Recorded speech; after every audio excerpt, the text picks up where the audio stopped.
5G is the fifth generation of wireless data networks, and it will improve them far more than 4G or 3G ever could.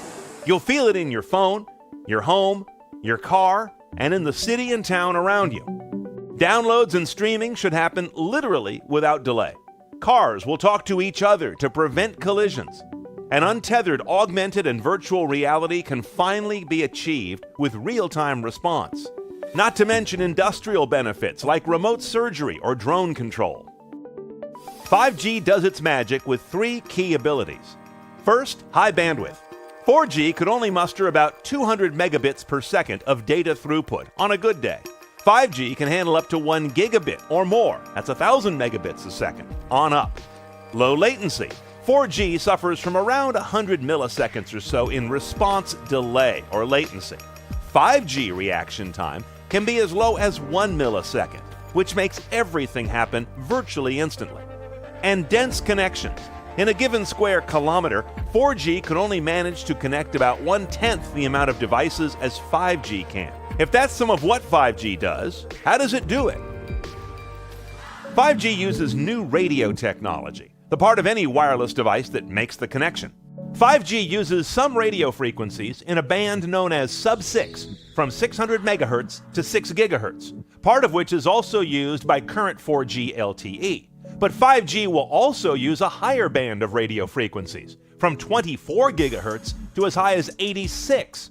These much higher frequencies bring with them much higher data rates. Now, while these new 5G radio waves can carry more data with higher performance, they can't carry it as far.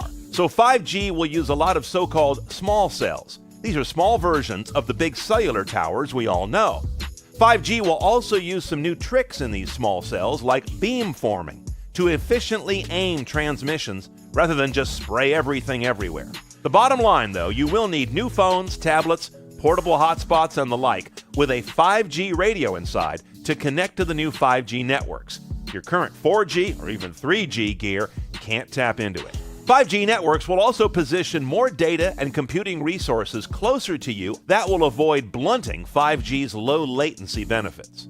Most of us do think of phones when we think of wireless networks, but phones may actually be the least interesting thing about 5G.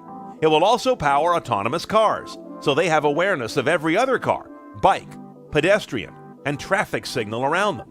Smart cities based on 5G can make almost anything that's electric also connected and aware. When a bridge needs repair, why can't it tell someone?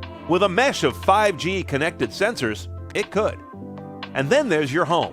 5G will offer a new way to get internet there, eschewing cable or DSL, and one day maybe even obviating your Wi-Fi router altogether, as devices may just use 5G natively to connect directly to a wireless ISP.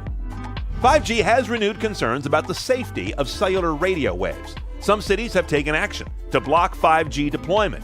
Health questions come up around 5G's use of microwave frequencies, lots of them as we've seen, thanks to that large number of small cells that will be installed around us.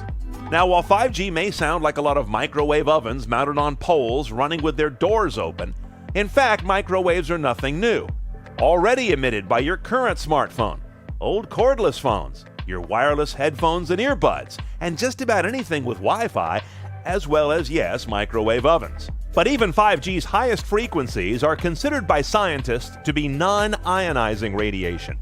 You have to move on up to X-rays, gamma rays, and cosmic radiation to find the kind of emissions that will harm cells, and 5G is far below that.